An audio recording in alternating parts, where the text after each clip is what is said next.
दोस्तों, क्या आप किसी ऐसी जगह के बारे में जानते हैं जहां भारत का कब्जा है, लेकिन कोई भारतीय गलती से भी यहां नहीं जा सकता। एक ऐसी जगह जहां कदम रखने से पहले ही मौत दरवाजे पर स्वागत करने के लिए खड़ी रहती है। जी हाँ, हम बात कर रहे हैं नॉर्थ सेंटिनल आइलैंड की। एक ऐसा आइलैंड जिस पर आज तक किसी बाहरी इंसान ने कदम नहीं रखा है और जिस किसी ने भी यहाँ जाने की कोशिश करी है उसकी लाश भी कभी वापस लौट के नहीं आई। तो क्या है राज इस खतरनाक आइलैंड का? क्या यहाँ पर कोई भूत प्रेत का साया है या फिर बात कुछ और है?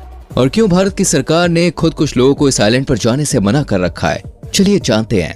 दोस्तों, भारत के अंडमान और निकोबार आइलैंड्स के बारे में तो आप सभी ने सुना होगा, जहां आपको एक से बढ़कर एक खूबसूरत आइलैंड्स देखने को मिल जाते हैं और उन्हीं में से एक है नॉर्थ सेंटिनल आइलैंड, जो कि अंडमान आइलैंड से मात्र 40 किलोमीटर की दूरी पर मौजूद है। जब आप बाहर से इस आइलैंड का नजारा देखेंगे तो ऐसा लगता है मानो धरती पर जन्नत उतर आई हो। बिल्कुल शांत सा दिखने वाला यह आइलैंड एक अलग ही एक्सपीरियंस करवाता है, जिसे देखकर मन करता है कि बस इस आइलैंड में बस जाएं और यहाँ की शांत हवाओं का मजा लें। लेकिन दोस्तों, जैसे ही आप इस आइलैंड के आसपास पहुंचेंगे, वैसे ही मौत बाहें फैलाकर आपका स्वागत करने के लिए तैयार हो जाएगी।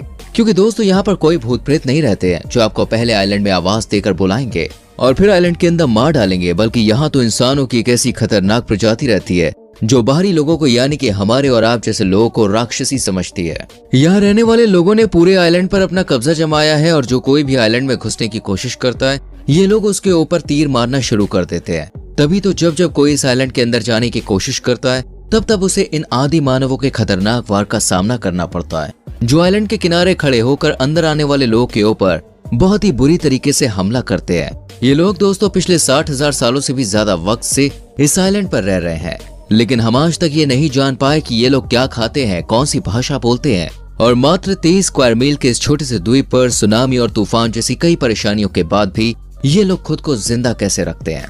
असल में दोस्तों, ऐसा माना जाता है कि नॉर्थ सेंटिनल आइलैंड में अभी भी पाषाण काल यानी कि स्टोन एज चल रहा है।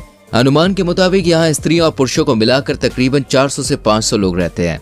ऐसा भी माना जाता है कि ये अफ्रीकी जनजाति के लोग हैं जो तकरीबन 60,000 साल पहले यहाँ पे आए थे।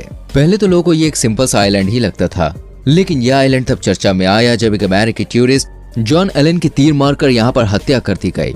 असल में दोस्तों, जॉन को यह मालूम था कि इस आइलैंड पर रहने वाले आदिवासियों से किसी भी तरह का संपर्क बनाना मना है, लेकिन बावजूद इसके जॉन आइलैंड के अंदर गया और नतीजा उसे अपनी मौत से भुगतना पड़ा। दोस्तों, इस खतरनाक आइलैंड की कहानी शुरू होती है 1296 से।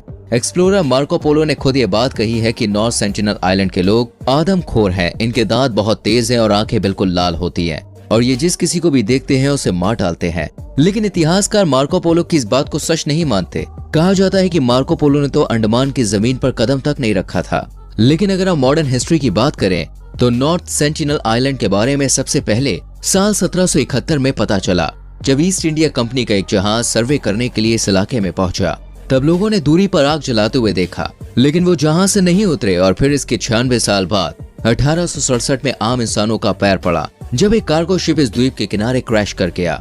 तो इस दौरान शिप में मौजूद 86 लोग नॉर्थ सेंटिनल आइलैंड पर उतरे। उस समय उन्हें द्वीप में रहने वाले आदिवासियों के बारे में कुछ भी नहीं पता था। उन्हें तो लगा कि वहाँ कोई नहीं रहता है और आइलैंड पूरा खाली है, और इसलिए उन लोगों ने वहीं पर रुकने का फैसला किया। लेकिन फिर 3 दिन बाद एक सुबह इन लोगों पर अचानक से ही हमले होने लगे। इन लोगों ने देखा कि बहुत सारे लोग जिन्होंने कपड़े बिल्कुल भी नहीं पहन रखे हैं, वो तीर भालों से वार कर रहे हैं। बड़ी मुश्किल से इन लोगों ने फिर अपनी जान बचाई और फिर कंपनी के जहाज ने इन्हें रेस्क्यू किया और तब से सेंटिनल आइलैंड को लेकर कंट्रोवर्सी बढ़ने लगी। लेकिन फिर 13 साल बाद दोबारा से इस द्वीप के लोगों का आम आदमियों से आमना सामना हुआ। असल में रॉयल नेवी के ऑफिसर मॉरिस विटल पोर्टमैन को नियुक्त किया गया। वो इस आइलैंड के बारे में जानना चाहते थे, इसलिए उन्होंने सोचा कि वो कुछ लोगों को किडनैप करके अंडमान ले जाएंगे और फिर उनके बारे में जानकारी लेंगे। इसलिए वो एक टुकड़ी लेकर नॉर्थ सेंटिनल आइलैंड पहुंचे। काफी दिनों की खोज के बाद दोस्तों उन्हें एक बूढ़ा आदमी, एक औरत और 4 बच्चे मिले, जिन्हें वो अपने साथ पोर्ट ब्लेयर ले आए। लेकिन हैरानी तो तब हुई जब पोर्ट ब्लेयर आने के कुछ ही दिनों के बाद आदमी और औरत मर गए और जब बच्चे की भी तबीयत खराब होने लगी तो उन्हें मरने से बचाने के लिए वापस नॉर्थ सेंटिनल आइलैंड में छोड़ दिया गया।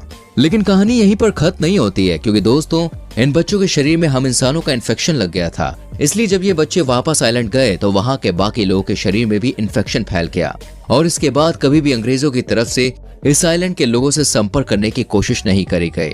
और फिर कहा जाता है कि 1896 में एक स्वतंत्रता सेनानी जब काला पानी की सजा से भागकर जुगाड़ नाव के जरिए आइलैंड पर जा पहुंचा तो कुछ दिनों के बाद एक सर्च टीम उसके पीछे पीछे सेंटिनल आइलैंड पहुंची तो उन्हें उस स्वतंत्रता सेनानी की लाश मिली जिसके पेट पर तीर घुसा हुआ था और उसका गला रेत दिया गया था। इस घटना के लगभग 70 सालों तक कोई भी इस आइलैंड के पास नहीं भटका, लेकिन फिर साल 1967 में एंथ्रोपोलॉजिस्ट त्रिलोकनाथ पंडित सरकार ने इस आइलैंड में जाने की इजाजत ली और वो पहली बार इस आइलैंड में कदम रखते हैं। ये एकमात्र ऐसे इंसान हैं जिन्होंने इस जनजाति से दोस्ताना संबंध बनाए और इनके बारे में काफी कुछ जानकारी निकाली। लेकिन फिर 1966 से लेकर 1991 तक उन्होंने इस द्वीप की कई यात्राएं करी। आइलैंड में मौजूद पैरों के निशानों का पीछा करने पर त्रिलोकनाथ पंडित और उनके साथियों को 18 झोपड़ियां दिखाई थी।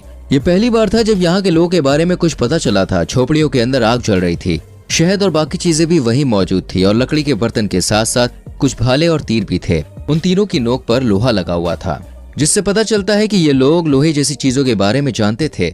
अपनी इस ट्रिप के दौरान त्रिलोकनाथ ने आदिवासियों के लिए नारियल और कुछ मेटल के बर्तन छोड़ दिए। साल 1970 में सर्वे के लिए की गई टीम ने द्वीप पर एक पत्थर लगाया जिस पर लिखा हुआ था, ये द्वीप भारत का है।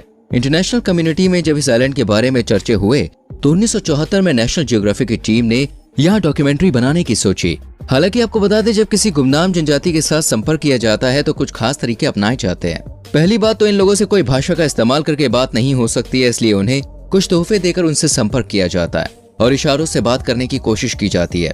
नेशनल ज्योग्राफिक की टीम ने भी यही तरीका अपनाने की कोशिश करी, लेकिन जैसे ही उनकी नाव आइलैंड के करीब पहुंची उनके ऊपर तीर चलने लगे। एक तीर सीधा डायरेक्टर को जाकर लगा और फिर ये लोग चुपचाप वहां से वापस लौट आए। लेकिन अगले दिन वापस नेशनल ज्योग्राफिक की टीम ने कोशिश करी और ये लोग आइलैंड के किनारे जाने में सफल हो गए। इस दौरान इन्होंने कुछ गिफ्ट्स छोड़े, जिसमें कुछ नारियल, कुछ बर्तन, एक प्लास्टिक की कार और खिलौने जैसे कुछ गिफ्ट्स शामिल थे। कहा जाता है कि आदिवासियों ने बर्तन और नारियल तो ले लिए, लेकिन गुड़िया और प्लास्टिक की कार को जमीन में गाड़ दिया। उसी साल नेशनल ज्योग्राफिक की मैगजीन ने सेंटिनल आइलैंड में रहने वाले आदिवासियों की तस्वीर छापी और साथ में लिखा था कि यहाँ पर शब्द नहीं तीर बोलते हैं। और फिर 70 और 80 के दशक में यहाँ के लोगों से कई बार संपर्क करने की कोशिश की गई, लेकिन अगर कोई ज्यादा नजदीक पहुँचने की कोशिश करता तो वो बदले में तीर मारने लगते। इसके बाद यहाँ के लोगों से एकमात्र संपर्क साल 1991 में किया गया, जब एंथ्रोपोलॉजिस्ट की एक टीम यहाँ पर पहुंची। इस टीम में त्रिलोकनाथ पंडित के साथ साथ उनकी जूनियर मधुबाला भी शामिल थी। मधुबाला के रूप में यहाँ के लोगों का सामना एक मॉडर्न महिला से हुआ, जिसका असर भी देखने को मिला, क्योंकि त्रिलोकनाथ पंडित की टीम से तोहफे लेने के बाद एक आदिवासी पुरुष ने मधुबाला की तरफ तीर धनुष चला दिया। लेकिन तभी एक आदिवासी महिला ने धक्का देकर उस पुरुष को तीर चलाने से रोक दिया। जहाँ पहले टीम की तरफ से पानी में बहाकर नारियल दिए गए और फिर यहाँ के लोग कुछ नारियल हाथों में लेने के लिए भी तैयार हो गए, लेकिन फिर भी दोस्तों इन लोगों के बारे में इतनी जानकारी नहीं मिल पा रही थी जितनी भारत सरकार को चाहिए थी कि आखिर ये लोग अपनी जिंदगी किस तरह से बिताते हैं। बाकी आपका इस वीडियो पर क्या कहना है हमें कमेंट करके जरूर बताएं। वीडियो को लाइक और शेयर भी करें। आने वाली वीडियोस को देखने के लिए चैनल को सब्सक्राइब करके बेल आइकन प्रेस